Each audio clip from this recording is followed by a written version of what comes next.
اللہ اکبر اللہ اکبر لا الہ الا اللہ واللہ اکبر وللہ الحمد اللہ اکبر لا الہ الا اللہ واللہ اکبر وللہ الحمد اللہ اکبر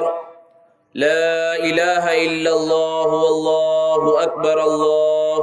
وللہ الحمد الحمد للہ نحمده ونستعینه ونستغفره ونؤمن به ونتوکل علیہ ونعوذ باللہ من شرور انفسنا ومن سیئات اعمالنا من يهد الله فلا مضل له ومن يضلل فلا هادي له ونشهد أن لا إله إلا الله وحده لا شريك له ونشهد أن سيدنا ومولانا محمدا عبده ورسوله صلى الله تعالى عليه وعلى آله وأصحابه وبارك وسلم تسليما كثيرا أما بعد فقد قال الله تعالى في القرآن المجيد والفرقان الحميد فأعوذ بالله من الشيطان الرجيم بسم الله الرحمن الرحيم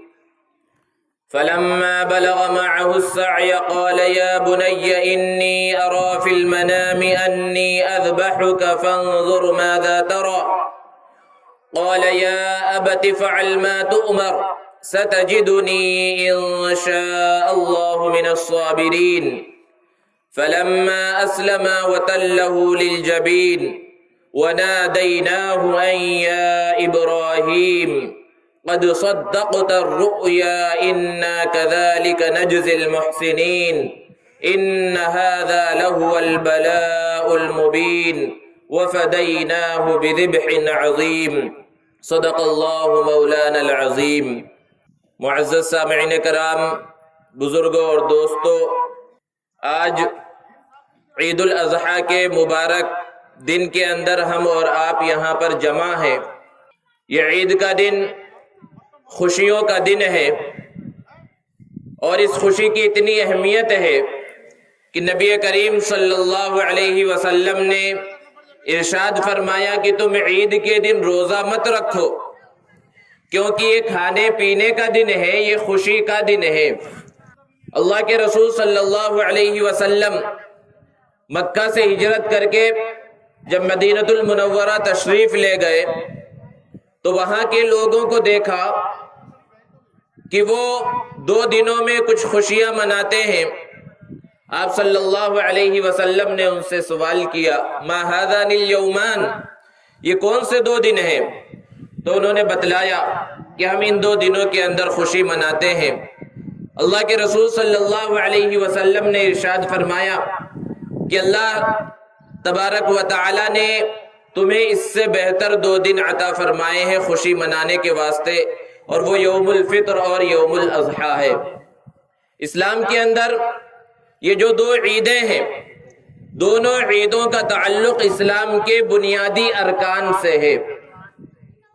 عید الفطر رمضان کے روزوں کے ادا کرنے کے بعد منائی جاتی ہے، اور عید الاضحیٰ جو آج منائی جا رہی ہے یہ اسلام کا ایک اہم رکن حج بیت اللہ کی تکمیل کے فوراً بعد یہ عید منائی جاتی ہے. دنیا کے اندر جتنی قومیں ہیں، ہر قوم میں کسی نہ کسی انداز میں عیدیں موجود ہیں، خوشی منانے کے اسباب ہیں، خوشی منانے کے طریقے موجود ہیں. ان کے جتنے بھی تہوار ہیں، جتنی بھی عیدیں ہیں، ہر عید کی بنیاد گزشتہ کے کسی واقعے پر، کسی شخصیت کے اوپر، یا کسی ملک کے نام پر عید منائی جاتی ہے. یہ صرف اور صرف اسلام کی خصوصیت ہے کہ اسلام نے اس کی بنیاد کسی شخصیت کے اوپر یا کسی ایسے ہی واقعے کے اوپر نہیں رکھا، بلکہ اس کی بنیاد عبادتوں کے اوپر رکھا کہ انسان عبادتوں سے فارغ ہو اور پھر اس کے بعد خوشی منائے. اور ہماری یہ جو عید ہے دیگر قوموں کی عید سے اس اعتبار سے بھی الگ ہے کہ دوسری قوموں میں جب عید آتی ہے تو پھر جو مرضی آئے کر لو، ناچ گانا ہو، ہنسی مذاق ہو، یا جس طرح بھی انسان زندگی گزارنا چاہے گزارے، کوئی پابندی اس کے واسطے نہیں ہے۔ لیکن یہ اسلام کی خصوصیت ہے کہ اسلام نے ہمیں خوشی منانے کا حکم دیا۔ لیکن دیکھیے ابھی ہم صبح صبح گھروں سے نکلے ہیں اور آج کے دن کا یعنی اس خوشی کے دن کا آغاز ہو رہا ہے، وہ بھی عبادت سے اس کا آغاز ہو رہا ہے۔ تو عید کے اندر بھی کچھ حدود ہیں، خوشیاں منانے کے اندر بھی کچھ حدود ہیں جو اسلام نے متعین کیے ہیں، اور ایک مسلمان کو اس پر عمل کرنا چاہیے، اس کا خیال رکھنا چاہیے۔ اگر وہ بھی دیگر قوموں کی طرح عید کے اندر بے مہار بن جائے اور جو مرضی آئے وہ کرنے لگے تو پھر اس کے اندر اور دیگر لوگوں کے اندر کچھ بھی فرق باقی نہیں رہے گا۔ عید الاضحیٰ کی نماز کے بعد جب ہم عیدگاہ سے روانہ ہوں گے، اپنے گھروں پر پہنچیں گے، تو ایک بہت بڑی عبادت کو ہم انجام دیں گے جسے قربانی کہا جاتا ہے۔ اور یہ قربانی حضور اکرم صلی اللہ علیہ وسلم کے جد امجد حضرت ابراہیم علیہ السلام کی یادگار ہے۔ حضرت ابراہیم علیہ السلام کا مقام و مرتبہ انبیاء کرام علیہ السلام میں بہت بلند ہے۔ اللہ رب العزت نے ان کا بہت سخت امتحان لیا ہے۔ اللہ رب العزت کا ایک اصول ہے کہ اللہ تبارک و تعالی جسے بڑا مقام اور مرتبہ عطا فرماتے ہیں اسے سخت ترین آزمائشوں کے اندر مبتلا فرماتے ہیں، ایسے خطرناک امتحانات لیتے ہیں کہ ہم اور آپ اگر اس کا صرف تصور کریں تو ہمارے رونگٹے کھڑے ہو جائیں۔ ان امتحانات کو پورا کرنا تو دور کی بات ہے۔ جس نے بھی شروع زمانے سے لے کر اب تک کی تاریخ اٹھا کر دیکھیے کہ جس نے بھی اللہ کی محبت کا دعویٰ کیا ہے اسے امتحانات سے گزرنا پڑا۔ اللہ رب العزت نے ارشاد فرمایا احسب الناس ان يتركوا ان يقولوا آمنا وهم لا يفتنون، کہ کیا لوگ یہ گمان کرتے ہیں کہ صرف یہ کہہ دینے سے کام چل جائے گا کہ ہم ایمان لے کر آ گئے اور انہیں آزمایا نہیں جائے گا؟ اللہ رب العزت فرما رہے ہیں وَلَقَدْ فَتَنَّ الَّذِينَ مِن قَبْلِهِمْ فَلَيَعْلَمَنَّ اللَّهُ الَّذِينَ صَدَقُوا وَلَيَعْلَمَنَّ الْكَاذِبِينَ،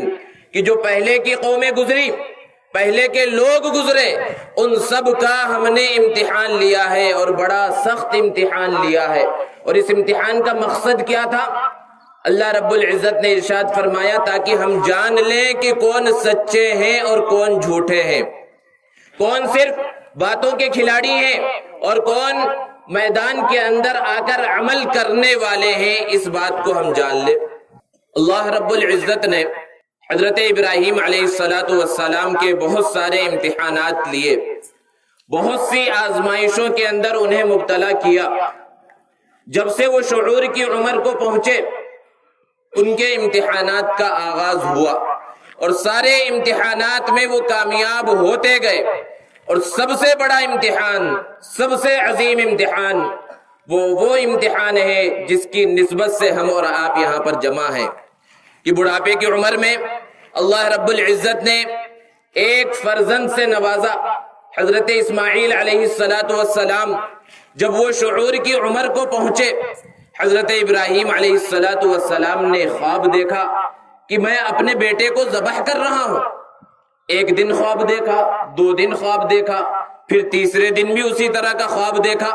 انبیاء کا جو خواب ہوتا ہے وہ سچا خواب ہوتا ہے۔ حضرت ابراہیم علیہ السلام نے اپنے بیٹے سے کہا یا بنی انی ارا فی المنام انی اذبحک، کہ اے میرے پیارے بیٹے میں نے خواب میں دیکھا ہے کہ میں تمہیں ذبح کر رہا ہوں، فانظر ماذا ترى، تمہاری کیا رائے ہے؟ حضرت اسماعیل علیہ السلام سے ان کی رائے کو پوچھا۔ حضرت اسماعیل علیہ السلام نے جواب دیا۔ ایک جواب تو یہ ہو سکتا تھا کہ ابا جان آپ کو ذبح کا حکم ہوا ہے، آپ ذبح کر دیجئے، یہ کامل جواب ہوتا، لیکن وہ بیٹا بڑا عظیم بیٹا تھا، اس نے کامل جواب نہیں بلکہ اکمل جواب دیا، یا ابت فعل ما تؤمر، کہ اے ابا جان، یا ابتی، جو عربی گرامر کو تھوڑا بھی جانتے ہیں وہ اس لفظ کے اندر کتنا پیار چھپا ہوا ہے، کتنی محبت چھپی ہوئی ہے اس کو جان سکتے ہیں، اور محبت بھی کیسے موقع پر اپنے والد سے محبت کا اظہار ہو رہا ہے جب باپ یہ کہہ رہا ہے کہ اے میرے بیٹے میں تمہیں ذبح کرنے والا ہوں، اگر کہا جائے اے میرے بیٹے میں تمہیں بڑا مقام دینے والا ہوں، تمہیں انعام دینے والا ہوں، تمہیں فلاں جگہ پر بھیجنے والا ہوں، دنیا کی کسی چیز کا وعدہ کیا جائے اور پھر بیٹا جواب میں اے ابا جان اے ابو جی کہے تو بات سمجھ میں آتی ہے، لیکن باپ کہہ رہا ہے اے میرے بیٹے میں تمہیں ذبح کرنے والا ہوں، اس کے جواب میں اتنا پیارا انداز کہ یا ابتی، اے ابا جان آپ کو جو حکم ہوا ذبح کرنا تو دور کی بات ہے، جو حکم آپ کو ملا ہے اس حکم کو پورا کر دیجئے۔ اور پھر ارشاد فرمایا ستجدنی انشاءاللہ من الصابرین، کہ آپ مجھے اگر اللہ نے چاہا تو صبر کرنے والوں میں سے پائیں گے۔ پھر اس حکم کو پورا کرنے کے واسطے حضرت ابراہیم اور حضرت اسماعیل علیہ السلام مینا کے میدان کی طرف چلے، اور وہاں پر شیطان نے بہکانے کی کوشش کی۔ حضرت ابراہیم علیہ السلام نے اس کو کنکریاں ماری، اور پھر اس کے بعد حضرت اسماعیل علیہ السلام کو قربان کرنے کے واسطے زمین پر لٹایا۔ قرآن کہہ رہا ہے فلما اسلما وتلہ للجبین، کہ جب وہ دونوں جھک گئے، ان دونوں نے اس بات کو پورا کر دیا اور اپنی پیشانی کو جھکا دیا۔ مقصد کیا ہے؟ اسلمہ کا لفظ اللہ رب العزت نے استعمال فرمایا کہ اسلام سے نکلا ہے، اور اسلام کا مطلب ہی کیا ہے کہ جب اللہ کا حکم آ جائے تو اس کے سامنے پھر چوں چرا کرنے کی کوئی گنجائش نہیں ہے، کوئی مقام اور موقع نہیں ہے، بس اللہ کا حکم آ گیا، اس حکم کو پورا کرنا یہی اسلام ہے۔ حضرت ابراہیم علیہ السلام نے چھری چلائی، چھری چل نہیں رہی ہے، بہت تیز سے چھری چلائی اور پھر چھری چلی، لیکن جب اپنی آنکھوں کی پٹی کو کھول کر حضرت ابراہیم علیہ السلام نے دیکھا تو پھر وہاں پر حضرت اسماعیل علیہ السلام بازو میں بیٹھے ہوئے ہیں، مسکرا رہے ہیں، اور جنت سے لایا گیا ایک دمبا وہاں پر ذبح کیا ہوا پڑا ہوا ہے۔ حضرت ابراہیم علیہ السلام کو اس وقت حکم ہوا انا کذالک نجزی المحسنین ان ھذا لہو البلاء المبین، کہ اچھا کام کرنے والوں کو ہم ایسا ہی بدلہ دیتے ہیں، اور یہ بہت بڑا امتحان تھا۔ وفدیناہ بذبح عظیم، اور بڑی ذبح اور بڑی قربانی کی صورت میں ہم نے آپ کو انعام سے سرفراز فرمایا ہے، اور آپ کی یہ یادگار قیامت کی صبح تک باقی رہے گی۔ وَتَرَكْنَا عَلَيْهِ فِي الْآخِرِينَ، یہ بنیاد ہے قربانی کی، جس کو ہم اور آپ یہاں سے جانے کے بعد کرنے والے ہیں۔ اللہ کے رسول صلی اللہ علیہ وسلم سے صحابہ نے پوچھا ما هذه الأضاحي یا رسول اللہ، کہ اللہ کے رسول یہ قربانی کیا ہے؟ آپ صلی اللہ علیہ وسلم نے ارشاد فرمایا سنت ابیکم ابراہیم علیہ السلام، کہ تمہارے باپ حضرت ابراہیم علیہ السلام کی سنت ہے۔ پھر صحابہ نے پوچھا فما لنا فیہا یا رسول اللہ، اللہ کے رسول ہمیں اس میں کیا ملے گا؟ آپ صلی اللہ علیہ وسلم نے ارشاد فرمایا بکل شعرۃ حسنہ، کہ ہر بال کے بدلے میں تمہیں ایک نیکی دی جائے گی۔ پھر صحابہ نے پوچھا اللہ کے رسول بہت سے جانور ایسے ہوتے ہیں جن کے بدن پر بال نہیں ہوتے، روئے ہوتے ہیں، فصوف، تو روئے کا کیا معاملہ ہے؟ آپ صلی اللہ علیہ وسلم نے ارشاد فرمایا بکل شعرۃ من الصوف حسنہ۔ معزز حاضرین، قربانی یہ ہر مسلمان پر جو صاحب نصاب ہے اس کے اوپر واجب ہے کہ جس کے پاس بھی 52.5 تولہ چاندی کی بقدر مالیت موجود ہے، کسی بھی شکل میں، سونا چاندی کی شکل میں موجود ہو یا مال تجارت کی شکل میں، یا اس کی اصلی ضرورت سے زائد گھر میں ایسا سامان موجود ہے جو 52.5 تولہ چاندی کی مقدار کو پہنچ رہا ہے، تو اس کے اوپر اپنی طرف سے قربانی کرنا واجب ہے۔ 52.5 تولہ چاندی آج کے ریٹ کے اعتبار سے 22-23 ہزار روپے ہوتے ہیں۔ اگر یہ کسی کے پاس بھی موجود ہیں، ایام نحر یعنی عید الاضحیٰ کے جو ایام ہیں، قربانی کے جو ایام ہیں، ان ایام میں کسی کے پاس بھی جو بھی شخص بالغ ہے، چاہے مرد ہو یا عورت، اگر اس کے پاس اتنی رقم موجود ہے تو اس کے لیے اپنی طرف سے قربانی کرنا ضروری ہے، واجب ہے۔ قربانی کے بارے میں بہت سارے مسائل ہیں، مختصر انداز میں ان مسائل کا یہاں پر تذکرہ کیا جاتا ہے کہ اللہ کے رسول صلی اللہ علیہ وسلم مدینہ جب تشریف لے گئے تو ہر سال آپ صلی اللہ علیہ وسلم قربانی کیا کرتے تھے، صحابہ کرام رضوان اللہ تعالی علیہ مجمعین قربانی کیا کرتے تھے۔ آپ صلی اللہ علیہ وسلم کی ازواج مطہرات بھی قربانی کیا کرتی تھی۔ حضرت فاطمہ الزہرا رضی اللہ تعالی عنہا سے اللہ کے رسول صلی اللہ علیہ وسلم نے ارشاد فرمایا تھا کہ اپنی قربانی کے پاس کھڑی رہو، کیونکہ اس کے خون کو زمین پر گرنے سے پہلے اللہ رب العزت قبول فرما لیتے ہیں۔ تو اس لیے مستحب یہ ہے کہ جب ہم قربانی کریں تو اگر ممکن ہو اور گھر میں قربانی کی جا رہی ہو تو جس کی قربانی ہے وہ قربانی کے پاس موجود رہے۔ اور قربانی کی جو دعا ہے کہ پہلے یہ آیت کریمہ پڑھ لی جائے، انی وجہت وجہی للذی فطر السماوات والارض حنیفا وما انا من المشرکین، پھر اس کے بعد ان صلاتی ونسکی ومحیای ومماتی للہ رب العالمین، پھر اس کے بعد اللہم منک ولک، یہ کہنے کے بعد بسم اللہ اللہ اکبر کہہ کر جانور کو ذبح کرے۔ سب سے اصل چیز یہ بسم اللہ اللہ اکبر کہنا ہی ہے۔ پھر جانور کو ذبح کرنے کے بعد دعا پڑھے، اللہم تقبلہ منی کما تقبلت من خلیلک ابراہیم علیہ السلام وحبیبک محمد صلی اللہ علیہ وسلم۔ اگر قربانی اپنی جانب سے ہے تو اس انداز میں دعا پڑھے، اور اگر کسی دوسرے کی قربانی ہے اور کوئی دوسرا شخص ذبح کر رہا ہے تو منی کے بجائے وہاں پر اس شخص کا یا جتنے لوگ اس جانور کے اندر شریک ہیں ان سب کا نام لے کر جانور کو ذبح کرے۔ جانور کو جب ذبح کر لیا گیا، گوشت کو کاٹ لیا گیا، تو اس کے بعد جرم کا اور کھال کا مسئلہ ہے، اس کو اپنے مصرف میں استعمال کیا جا سکتا ہے، یعنی اس کی کوئی چیز بنا کر خود استعمال کر سکتے ہیں، لیکن اس کی قیمت کو بیچ کر قیمت کو استعمال کرنا درست نہیں، اس کو صدقہ کر دینا واجب ہے۔ اسی طرح قصاب کی اجرت کے اندر بھی کھال کو دینا جائز نہیں ہے۔ یہ زکوٰۃ کے جو مستحقین ہیں وہی چرم قربانی کے بھی مستحقین ہیں، اس کا خیال رکھنا چاہیے۔ اور پھر گوشت کو 3 حصوں میں تقسیم کرنا مناسب ہے کہ 3 حصے کیے جائیں، پہلا حصہ اپنے لیے رکھ لیا جائے اور ایک حصہ رشتہ داروں کے لیے رکھا جائے اور ایک حصہ غربا کے اندر تقسیم کر دیا جائے۔ قربانی کے اندر اصل چیز اللہ رب العزت نے جو بیان فرمائی وہ ہے تقوی اور اخلاص۔ اللہ نے ارشاد فرمایا لن ینال اللہ لحومها ولا دماؤها ولكن يناله التقوى منكم،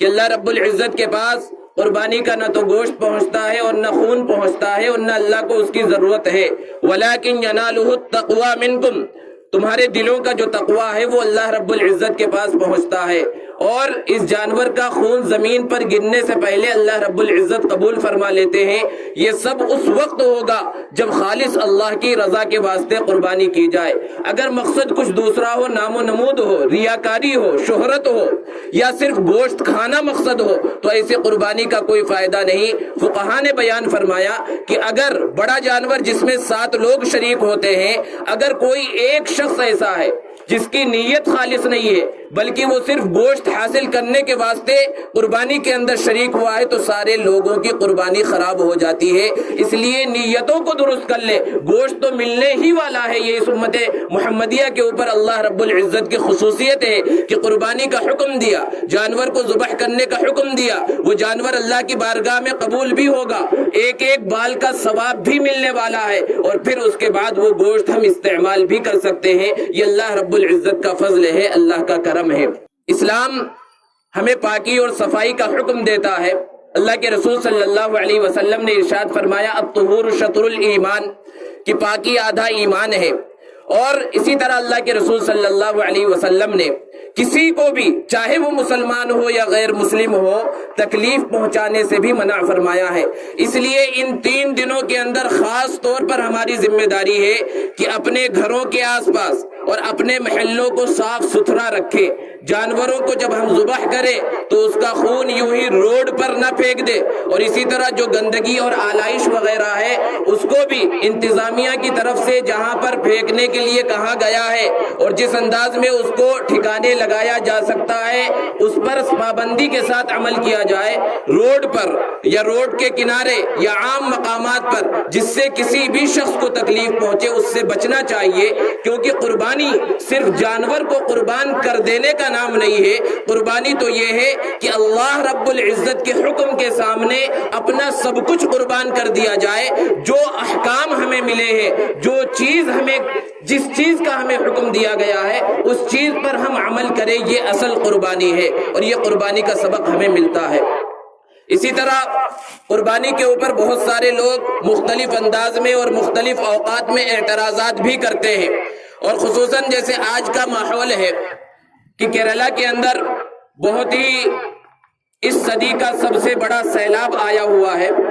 سینکڑوں لوگ مر چکے ہیں اور لاکھوں گھر تباہ و برباد ہو چکے ہیں، سب لوگ پریشانی میں ہیں۔ اس لیے بہت سے ملحد اور لبرل طبقہ جو نام سے مسلمان بھی ہے،